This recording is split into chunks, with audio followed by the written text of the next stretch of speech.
Pak Presiden Jokowi sebut Indonesia akan impor beras sejumlah 250 ribu ton dari Kamboja. Beliau mengungkapkan hal itu saat menerima kehadiran Perdana Menteri Kamboja, Hun Manet, tentunya sambil memuji keputusan Kamboja bersedia mengekspor berasnya ke Indonesia. Indonesia memang terpaksa harus berpaling ke Kamboja sejak batal mengimpor beras 1 juta ton dari India. Karena India menutup keran ekspor beras demi mengamankan stok beras dalam negeri mereka. Tentunya pemerintah Indonesia harus segera mencari alternatif impor beras. Indonesia ke Vietnam, ke Thailand, termasuk Kamboja.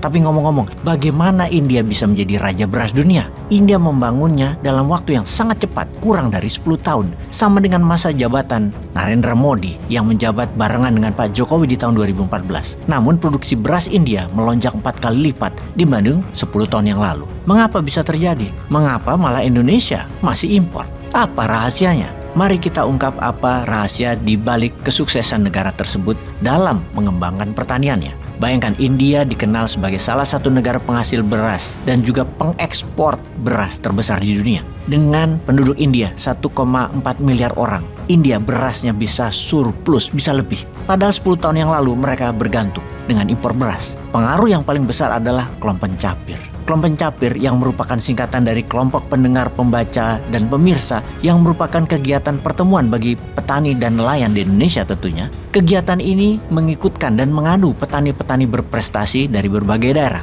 Mereka diadu kepintaran dan pengetahuannya seputar pertanian, antara lain soal cara bertanam yang baik dan pengetahuan tentang pupuk dengan model mirip cerdas cermat. Program ini ikut andil dikala Indonesia mencapai swasembada pangan dan mendapatkan penghargaan dari FAO pada tahun 1984. India melakukan hal yang sama. Kemudian semua pakai koperasi, nggak pakai konglomerasi dan pabrik-pabrik besar, tapi pakai KUD, Koperasi Unit Desa. Pupuk India tidak memakai produk terpusat oleh pemerintah dan pemiliknya oligar. Namun semua pupuk bebas mereka produksi. Mereka boleh jualan, bebas, tidak ada pengaturan yang ketat selama pupuk tersebut dibuat oleh koperasi-koperasi. Penelitian dan pengembangan atas pupuk dan bibit tanaman dilakukan oleh pemerintah. Kemudian pemerintah membagikan gratis metodenya agar semua bisa diduplikasi, diperbanyak oleh KUD, pupuk organik, pupuk anorganik, pupuk cair, pil, apapun KUD bebas buat dan KUD bebas distribusikan. Kebijakan India ini terbukti efektif, juga menurunkan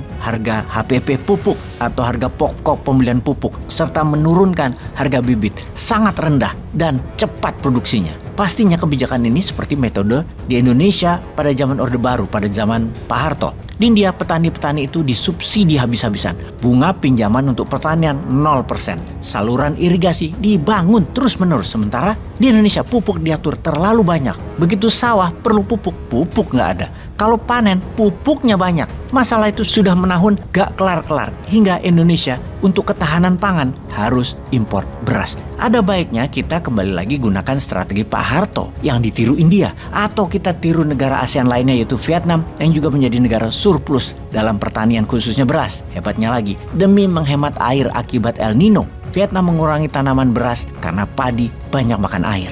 Jadi tanam padi awalnya 2 musim, sekarang 1 musim. Vietnam bisa lakukan strategi penghematan air itu karena surplus berasnya. Namun tidak akan mengekspor beras ke Indonesia demi ketahanan pangan Vietnam. Duh, bagaimana ya? Kok kita ini nggak bisa berhenti import ya? Sampai segitunya ya nggak produktifnya urusan pangan dan beras. Padahal kita tinggal lanjutkan saja mana yang bagus dari pemerintahan yang lalu. Ubah yang buruk, ganti dengan yang produktif. Masa nggak mau sih perubahan itu? Apa seperti video ini? Kebijakannya untuk oligarki. Peace. Tragis nggak hidup di negara kita ini ya? Ada pelaku perambah hutan nih. Pelaku perambah hutan itu orang per orang. Mungkin nenek moyangnya udah ratusan tahun tinggal di sana. Dia hanya untuk mencari makan, dia tebang 1-2 pohon, itu ditangkap-tangkapin. Nah sekarang diakui oleh Luhut Binsar Panjaitan, ada 3,3 juta hektar sawit yang ditanam, yang dijadikan kebun tanpa izin, tanpa legalitas. Kemudian dengan mudahnya Tuan Besar mengatakan sekarang dengan undang-undang Omnibus Law ini dibolehkan mereka itu diputihkan.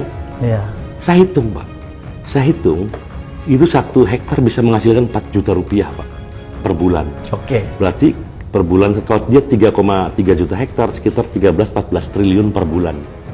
Berarti setahun sekitar 150 triliun, Mbak. 150 triliun per tahun. Kapitalisasi dari nilai 3,3 juta hektar, pendapatan dari dia udah berapa puluh tahun. Kalau udah 10 tahun udah 1.000 triliunan lebih. Dengan gampang dengan pasal itu bisa diputihkan. Ini kan legalisasi kejahatan, Pak. Nah, kalau Omnibus Law ditangkap, itu langsung ditangkapin orang-orang itu. Karena pasti dia udah mendaftarkan diri bahwa saya yang berbuat 3,7 itu berarti ada daftarnya dong. Nah, itu tangkap. Bukan Rocky Gerungnya. Bukan Rocky Gerung ditangkap, itu yang ditangkap. Ribuan triliun uang yang harusnya masuk ke negara, itu tidak jadi masuk. Produk Omnibus Law ini 100% Bung Jumur yakini ini adalah produk yang sebenarnya dimaui oleh oligarki. Betul. Disodorkan kepada pemerintah. Betul. Pasti dan pasti. Gitu, itu 1000%. Inilah sebenarnya yang diistilahkan oleh Rocky Gerung bajingan tolol ya, kebijakan. Iya dong, kebijakan seperti itu bajingan tolol. 2018 Bank Asian Development Bank dengan Bappenas bikin riset soal kemiskinan. Ternyata ada 22 juta orang Indonesia kelaparan kronis. Dan riset itu Pak, entah gimana bocor ke publik dan diberitakan di CNN, di mana-mana. Jadi orang di desa, di mana, dia sebenarnya lapar Pak. Tapi dia nggak bisa ngapa-ngapain, akhirnya dia kelaparan, mati. Itu tragis. Dan si buzzer-buzzer ini menyembunyikan itu semua. Sehingga seolah-olah tidak pernah ada kegagalan dalam rezim ini. Itu 2018. Orang kita tuh kan ya banyak nerimo aja jujur. Ya, tugas serikat buruh ini menyadarkan agar orang jangan nerima begitu saja gitu loh. Dia harus tahu hak-haknya. Tahu hak-haknya, karena prinsip kita kan kita aktivis nih ya. Sekali kita membiarkan hak kita dirampas, maka kita akan membiarkan hak-hak kita yang lain dengan mudah dirampas. Sudah tidak ada harapan sama sekali ya setelah terbitnya itu Perpu ya, bahwa ternyata pemerintah tidak bisa diingatkan. Karena tidak bisa diingatkan, mungkin salah satu cara yang ditempuh oleh sahabat kita Rocky Gerung dengan cara begitu kan, mengkritik secara tajam dan mungkin vulgar, agar ibaratnya kalau anak kecil kan kalau di gini-giniin kan nggak mau dengar tuh. Betul. Tapi masih dalam kerangka konstitusi. Iya.